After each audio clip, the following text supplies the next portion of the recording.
August 28, 2017. Texas. Chambers County sits at the center of the storm that was Hurricane Harvey. This Category 4 system turned coastal towns into disaster zones. Roads are flooded, rescue services are overwhelmed. On this day, in the parking lot of a Motel 6, about 13 miles from Baytown, passers-by spot an abandoned black Mercedes. The car sits partly submerged in water. The doors are locked. Through the window, you can see the keys still inside. The vehicle belongs to 37-year-old Crystal McDowell. Crystal is a real estate agent in Baytown and the mother of a son and a daughter. Crystal stopped responding on August 25th, a full day before the first rain reached the ground. Her family began searching before an official emergency was even declared. Messages went unread and scheduled client meetings were canceled. While the Coast Guard and volunteers were pulling people off the roofs of flooded homes, investigators began to conclude that Crystal McDowell's disappearance was not caused by the storm. The hurricane was just the backdrop to events that began on a quiet morning. To understand how Crystal McDowell's car ended up in that flooded parking lot, we have to go back to the morning of August 25th, 2017. For Texans, this was the start of one of the worst natural disasters in recent memory. Hurricane Harvey, which had formed off the coast of Africa 2 weeks earlier, reached peak strength by Friday. Wind speeds hit 130 miles per hour. While residents of Baytown and Houston stocked up on supplies and boarded up windows, Crystal was planning her workday. At 7 a.m., security cameras at the home of Paul Hargreave captured Crystal packing up her things and preparing to leave. At 7:10 a.m., she stepped out and got into her black Mercedes. According to an arrangement between Crystal and her ex-husband, she was supposed to drive to the house where Stephen McDowell was with their children. Stephen was scheduled to leave for work, and Crystal was to spend the day with their 8-year-old son and 5-year-old daughter. Her schedule also included 2 property showings, which were later canceled because of the weather. Crystal never showed up at home or at any of the appointments. Paul Hargreave later told investigators he had tried calling her throughout the day, but her phone went unanswered. Stephen McDowell also did not reach out to the rescue services, even though Crystal never arrived to relieve him or pick up their kids. The silence from a woman who, family and colleagues said, was always in contact, became the first real warning something was wrong. The official missing person report wasn't filed until the next day, Saturday, August 26th. It was submitted by Crystal's uncle, Jeff.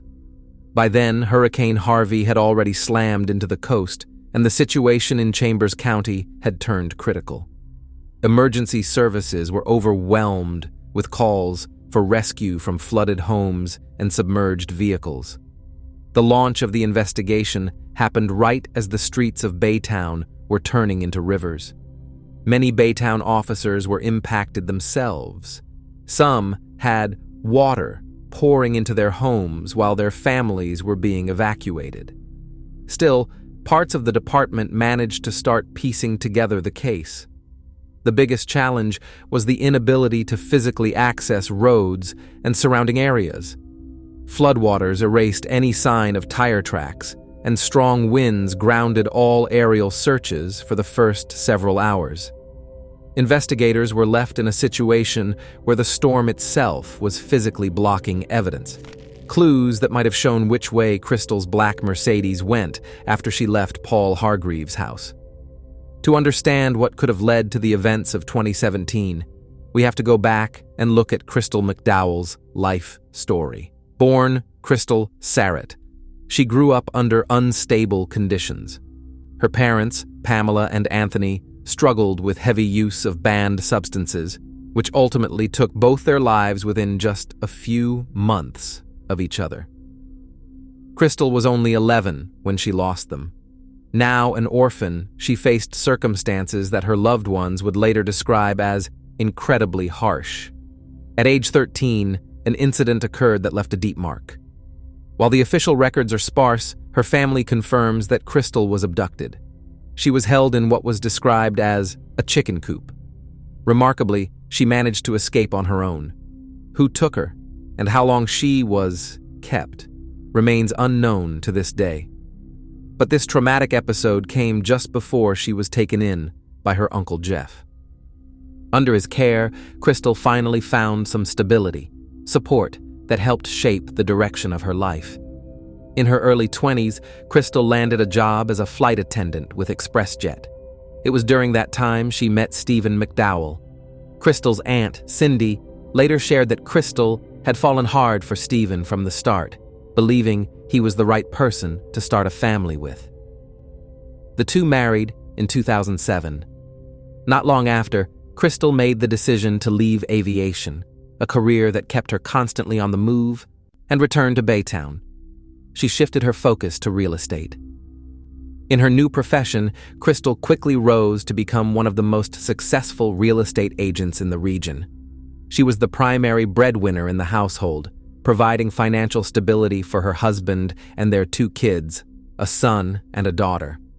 Her social media at the time reflected just that: pictures of her children and snapshots of her professional accomplishments. By the age of 37, Crystal McDowell had built the image of a successful woman whose lifestyle and career seemed to have more than made up for the hardship and instability of her early years. But behind that polished exterior was a relationship that had been unraveling almost since the beginning. Crystal and Stephen McDowell's story began in the mid-2000s.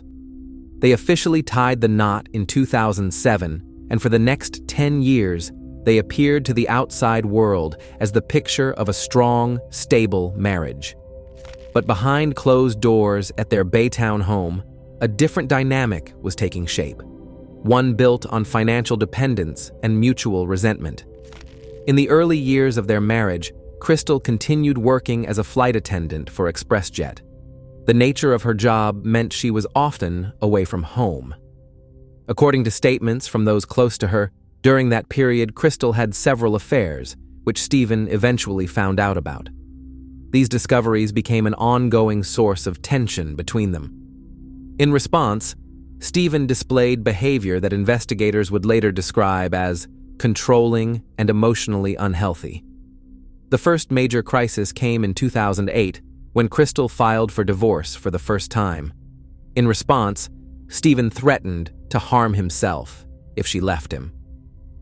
Under that emotional pressure, Crystal withdrew the filing, and the couple stayed together. Over the next decade, they had a son and a daughter. Crystal left aviation and transitioned into real estate, where she found rapid success. Her career growth flipped the roles within the marriage. Crystal became the main, and eventually the sole, source of income. Stephen stopped working entirely and became financially dependent on her. By 2017, the situation had reached a breaking point. Crystal was still covering all the bills, paying for Stephen's housing, his car, and taking care of their son and daughter almost entirely on her own. After 10 years, the marriage had turned into little more than cohabitation. Crystal herself described that phase of the relationship as feeling more like roommates, or even like a brother and sister. But while for her, it was a clear signal that the relationship had run its course, Stephen, without any financial independence, clung to it using the same tactics he had for years.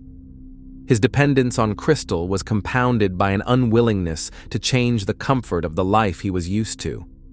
The same behavior pattern that started back in 2008, threatening to harm himself to prevent her from leaving, still lingered. But by 2017, new developments in Crystal's life would take away the last bit of control Stephen had over her. By summer of that year, the relationship between Crystal and Stephen McDowell had reached the point of no return. In June, their 10-year marriage was legally dissolved. On paper, they were no longer husband and wife. But in reality, their financial and day-to-day ties remained. Stephen had no steady income and still relied entirely on Crystal's support. She had even purchased a separate home for him, But due to renovations at her own townhouse, she continued to temporarily live under the same roof with him. Crystal saw this living arrangement as a short-term compromise, something done mainly for the sake of their son and daughter.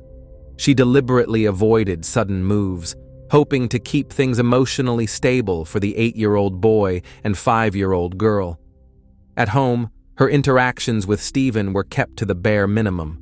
She described the arrangement as coexisting without any personal connection, again, comparing it to living with a sibling. It was during this fragile period that Paul Hargreave entered her life.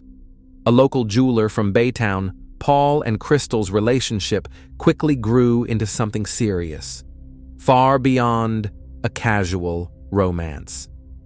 They were spending evenings and weekends together, and Crystal was beginning to build a new personal life. Despite trying to maintain a sense of neutrality inside the home, the changes in her routine didn't go unnoticed by Stephen. According to close friends, Crystal began expressing concern that her ex-husband was watching her. She believed Stephen was monitoring what time she got home, tracking her routes, and showing up in places where she didn't expect to see him. These observations heightened her sense of unease. Still, Crystal avoided contacting law enforcement, afraid that doing so might escalate tensions and ultimately have consequences for her son and daughter. Stephen's language began to change. Where he had once relied on threats of self-harm, by the summer of 2017, his statements became sharper and far more explicit.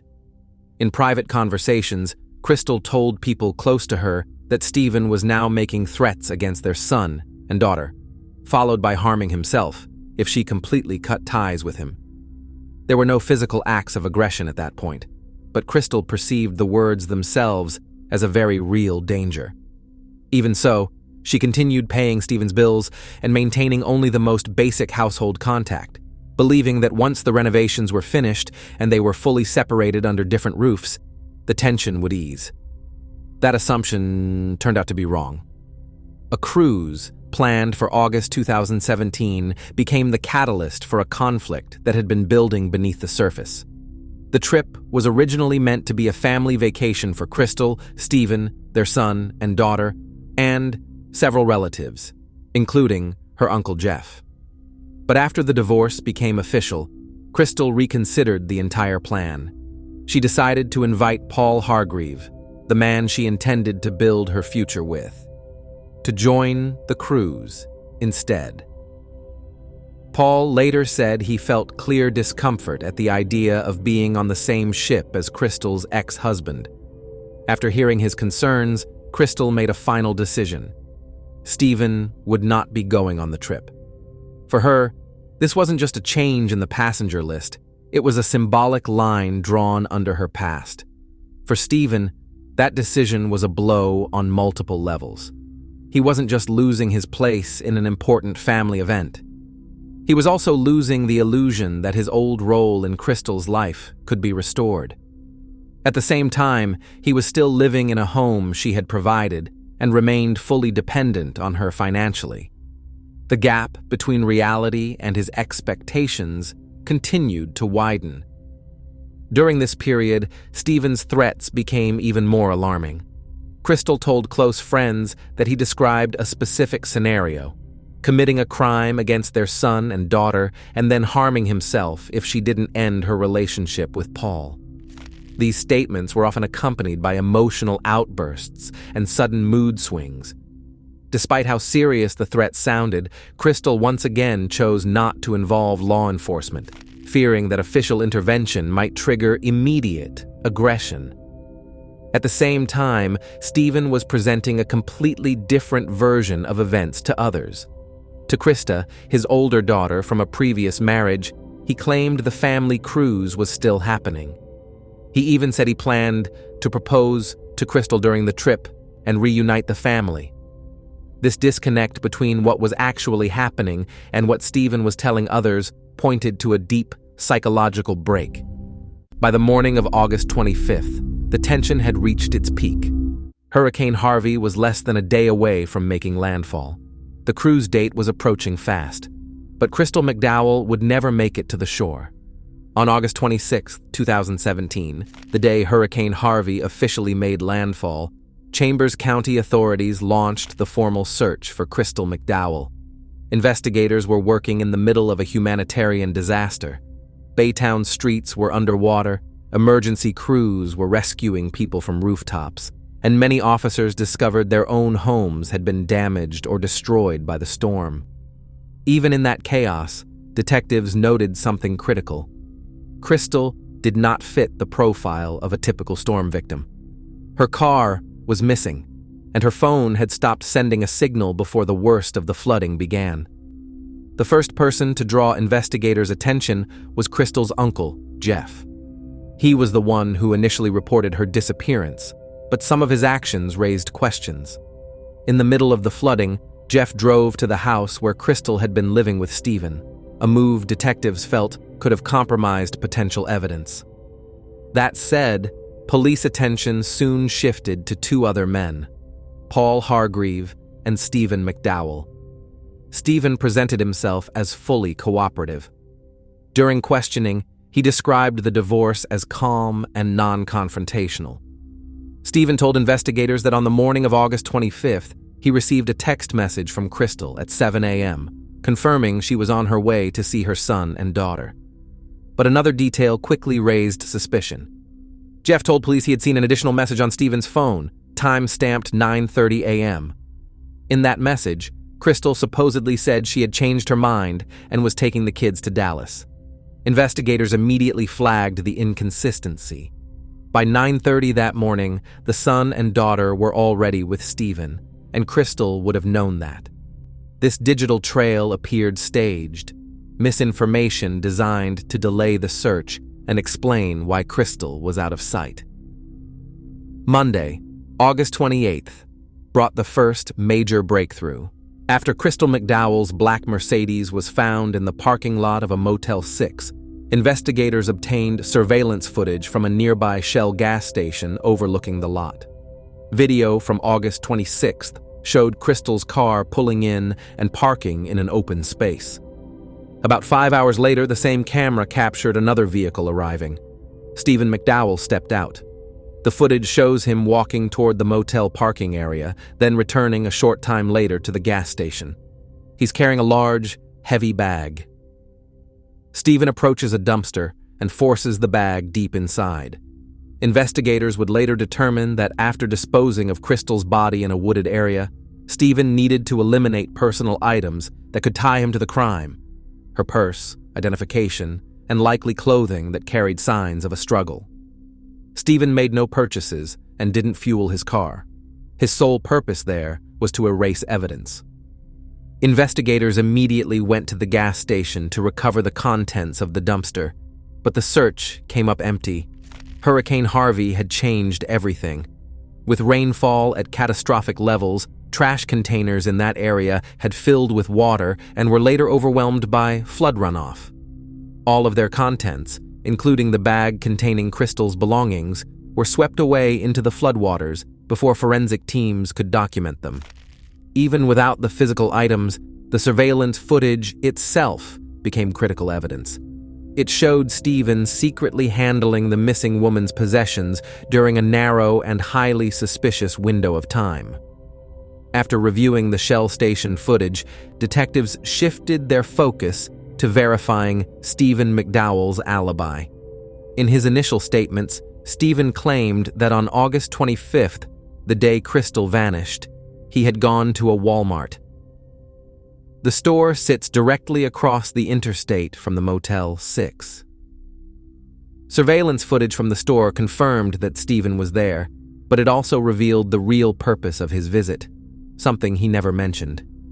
The Walmart cameras show Stephen entering the sporting goods section.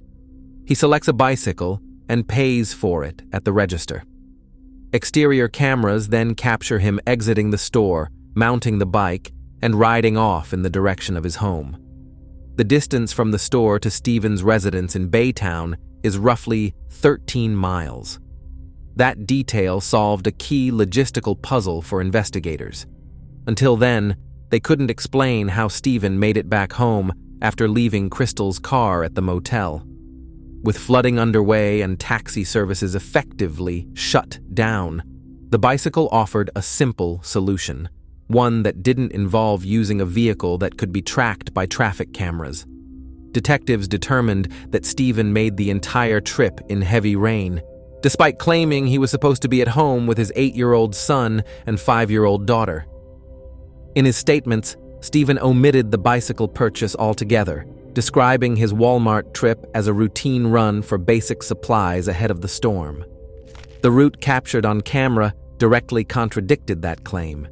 Investigators confirmed that he returned to his neighborhood on the bike, allowing him to avoid major highways and stay off the radar of patrol units operating in the disaster zone. By now, Stephen McDowell's movements on August 25th formed a clear sequence, driving Crystal's car to the motel, waiting 5 hours, then cycling back to Baytown. At that point, detectives had enough to shift Stephen from a cooperating witness to the primary suspect. On September 8th, 2 weeks after Crystal McDowell disappeared, Stephen McDowell was brought in for questioning again. By that point, investigators had surveillance footage confirming his presence in the motel parking lot, as well as proof that he purchased a bicycle on the day Crystal vanished. Stephen admitted that he was the person seen in the videos, but he continued to insist that his actions had nothing to do with a crime. At this stage, investigators changed their approach. Understanding that a case without a body could be vulnerable in court, prosecutors applied administrative pressure. At the district attorney's request, Child Protective Services became involved. As a result, Crystal and Stephen's 8-year-old son and 5-year-old daughter were temporarily removed from the home and placed with relatives. Stephen was directly informed that his continued refusal to cooperate could lead to the loss of his parental rights. Stephen's physical condition was visibly deteriorating. Over the course of 14 days, he had lost a significant amount of weight and appeared exhausted and disoriented. Under the combined pressure of the evidence and the situation with his son and daughter, he proposed a deal. Stephen agreed to reveal the exact location of Crystal's body in exchange for a commitment from prosecutors not to pursue the death penalty. He added one more condition: permission to spend one night at home before being taken into custody. The decision to accept this demand was driven by pragmatism. Without recovering the body, the prosecution lacked direct proof of the crime. Investigators concluded that the risk of granting temporary freedom was the lesser evil compared to securing definitive evidence. That same night, Stephen called his older daughter from a previous marriage, Krista. During the conversation, he told her that he planned to turn himself in the next morning and admitted that he had committed the crime against Crystal and knew where her body was hidden. This admission, made outside any formal interrogation, became the final confirmation of investigators' conclusions. The following morning, Stephen McDowell was taken into custody. To reconstruct what happened, investigators returned to the morning of August 25, 2017. At 7:10 a.m., Crystal McDowell left Paul Hargreaves' home. 15 minutes later, her black Mercedes pulled up to a townhouse in Baytown. Inside, her 8-year-old son and 5-year-old daughter were asleep. Stephen was in the house, waiting for his former wife to arrive. According to his later statements, the confrontation began in the living room almost immediately after Crystal walked in. The argument centered on her new relationship and her decision to exclude Stephen from the upcoming cruise. During the argument, Stephen carried out an attack, applying a chokehold from behind. Crystal had no chance to fight back. He held her until she stopped showing signs of life. In the next room, their son and daughter continued sleeping, unaware of what was happening. After that, Stephen moved on to executing a plan to conceal what he had done. First, he placed Crystal's body into a bag and drove it to a remote wooded area in Chambers County. But his actions didn't stop there. To create the appearance that Crystal was still alive and had left voluntarily, he took her cell phone with him. At 9:30 a.m., it was Stephen who sent a false text message from Crystal's phone to himself and to relatives, claiming that she was supposedly taking the son and daughter to Dallas. This step was meant to buy time before the hurricane arrived. After that, he drove her car to the Motel 6, where he threw a bag containing her purse and personal belongings into a dumpster. Items he didn't dare leave either in the woods or at home. Everything that followed, the bicycle purchase at Walmart and the ride back home through heavy rain, was part of an attempt to construct the image of a single father who had spent the entire morning with his son and daughter while their mother had allegedly left for Dallas. 15 days after Crystal's disappearance, Stephen McDowell led police to the spot in the forest where her body was located. A forensic reconstruction confirmed that the hurricane had not disturbed the remains. The court proceedings began in June 2019. Stephen admitted responsibility for the crime, but relied on a defense known as a crime of passion. He claimed that Crystal's death was accidental, the result of what he described as an overly tight embrace during an argument. After 3 hours of deliberation, the jury rejected that version. Stephen McDowell was found guilty of the crime and sentenced to 50 years in prison. He will become eligible for parole in 2042. Crystal's son and daughter were placed under the guardianship of her former friend, Mandy. They lost both parents, one to an act of aggression, the other to a long prison sentence. Crystal's family later stated their intention to ensure that Stephen serves his sentence in full.